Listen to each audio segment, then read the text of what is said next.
Hey everyone, Julia here, and today we're going to talk about HTML or Hypertext Markup Language. HTML is a standard markup language for creating web content, and it also provides structure by using a system of tags and attributes to define the elements of a web page. It is also used alongside technologies such as CSS or cascading style sheets and JavaScript. But for this video, we're just going to focus solely on HTML to see what it is and what it does. So this is the website that I created using HTML. In my first video, we had a walkthrough of the World Wide Web project. It was very simple, it didn't have any colors on it, and for this case, we're also using HTML only without CSS and JavaScript.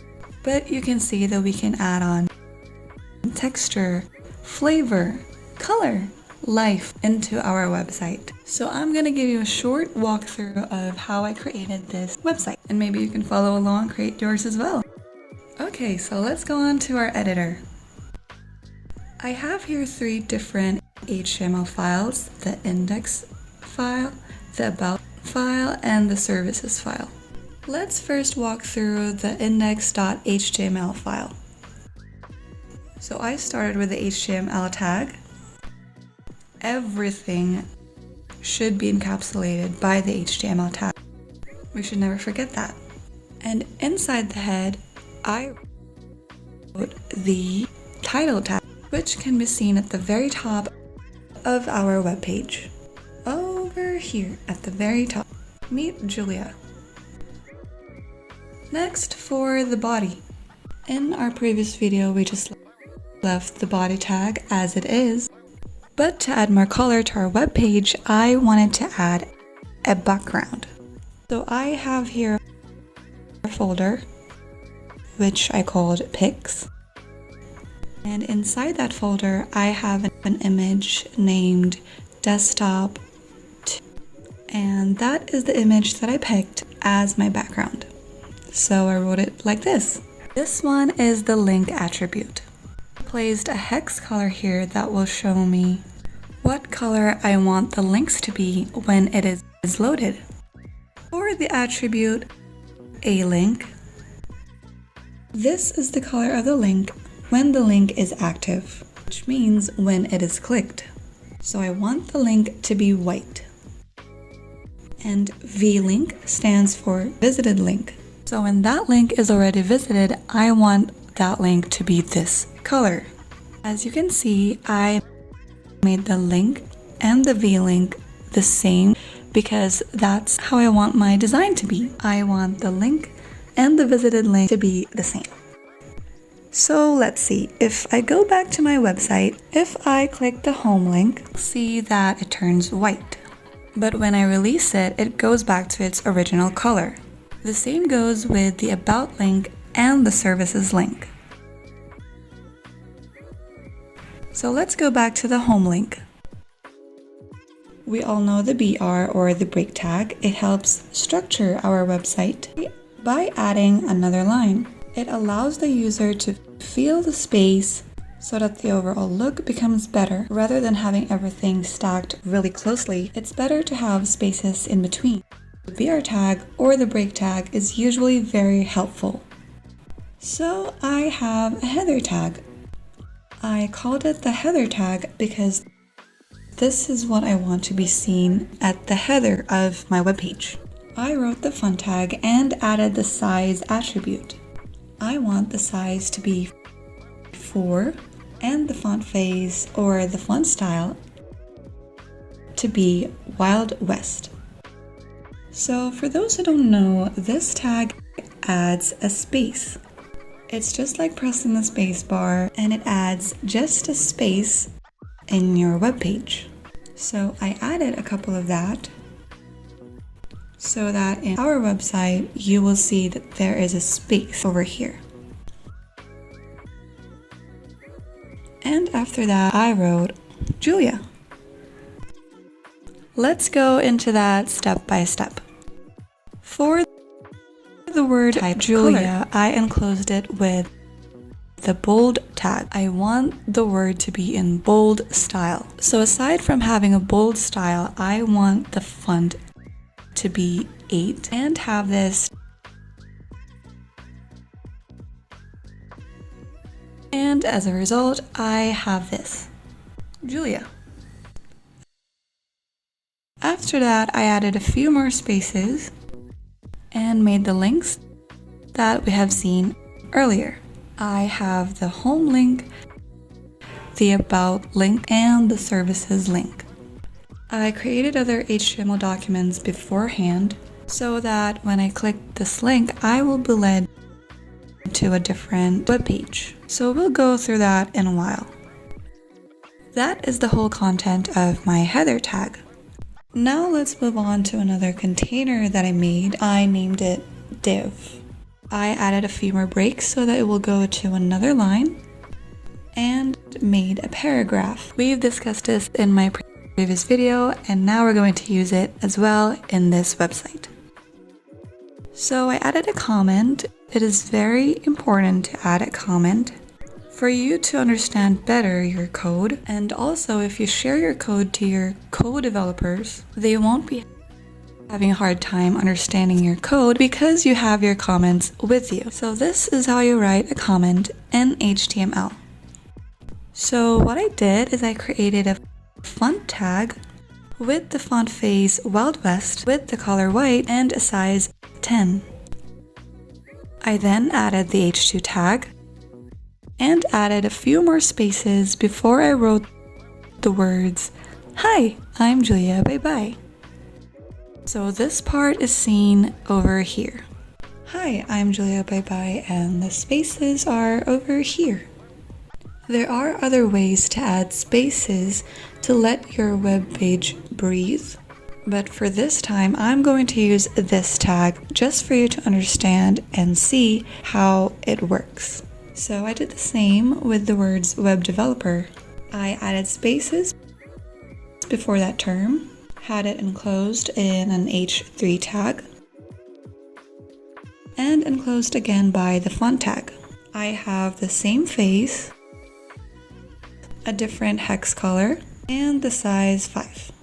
I did the same method for the introduction that I have.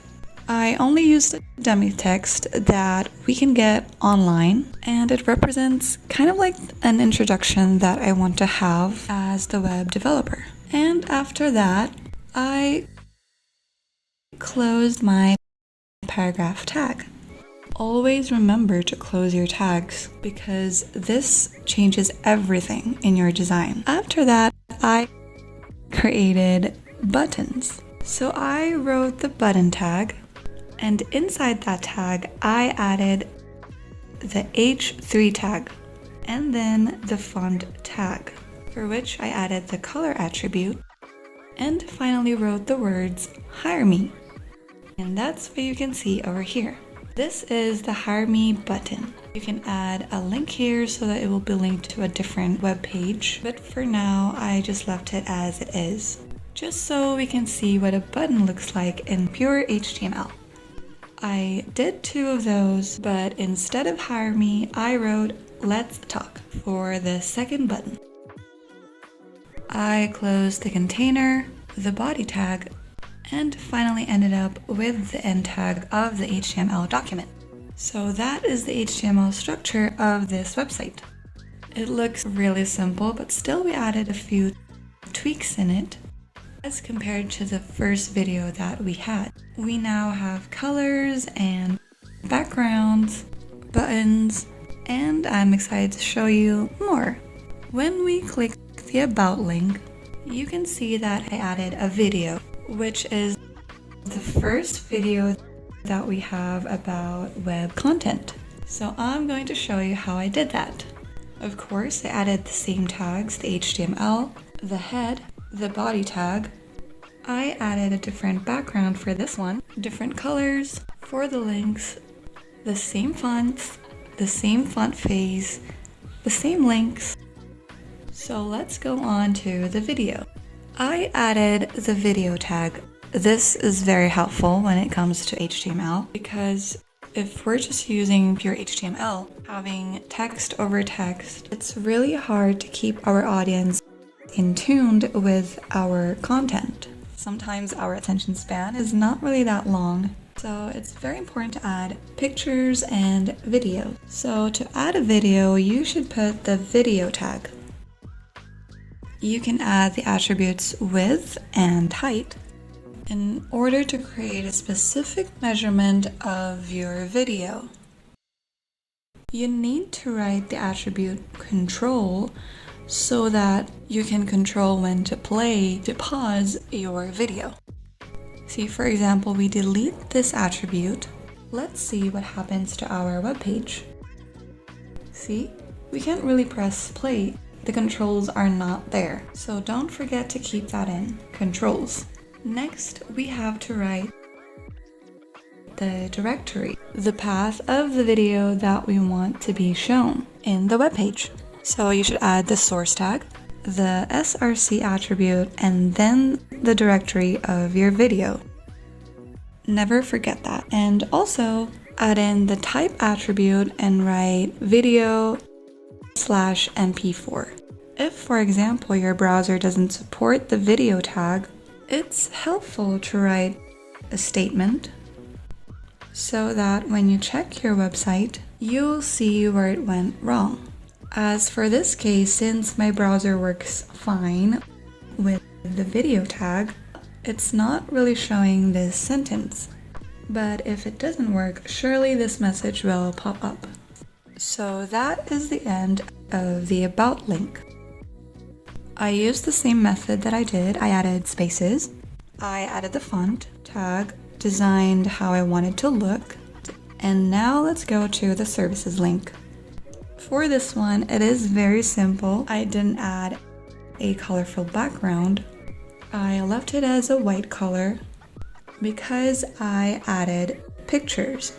So I'm going to show you how I added the pictures. So for the services document, I added the HR tag. This tag represents the really long line that you can see on your web page.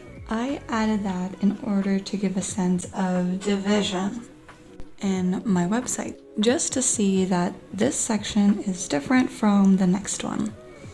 This is also one of the tags that doesn't need an end tag. So after that, I have the SVG tag. This really helps in displaying your image because without that, the image can't be seen in your screen.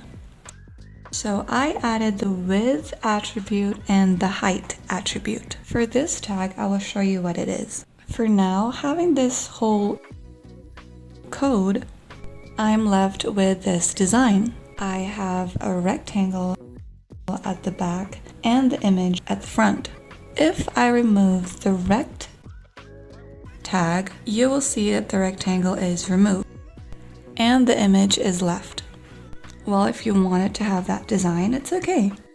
But for me, I wanted to add a little flair, a little color to the image without changing the image. So I added this tag. See, it looks better because it looks kind of like a shadow to your image. And next we have the image tag. This tag is used. You can find the image that you want to be shown on your webpage. You also should add the X attribute and the Y attribute. It kind of like shows you where you want your image to start at. As for me, I wanted to start at the X axis of 10 and the Y axis of 10 as well. And also don't forget the width and the height. Then I added a paragraph, the H2 tag to have a title, and I also added another link so that, for example, I want to have the HTML crash course. I can just click watch now and I will be led to a video on YouTube. So I did that by adding the link of the YouTube video that I want to add in my website. It's very simple. We discussed it in our past videos and we just need to tweak it a little bit so that you can add more texture and life into our webpage. So I did the same. I added the SVG tag to add the image that I want for my webpage. I still kept the rect tag just like the first image that I have. And I did it the same way for the third image. So this is how my page looks like now. I added 3 HR tags, this one, and this one. I added 3 SVG tags with the rect and the image tag within them, and added short paragraphs and short titles for each course that I have. So that is how this website works. Well, now you can see that just by using HTML without CSS or JavaScript, you can still create your very own website. Though the CSS really adds the color and the texture of your website, and the JavaScript makes your website very interactive, it is very important to understand that HTML is one of the fundamental building blocks of web development. So I really hope you learned a lot through this short tutorial and code walkthrough. So if you want me to keep you posted, click that subscribe button. And if you found this tutorial helpful, like and share this video. So long, developers. See you next time.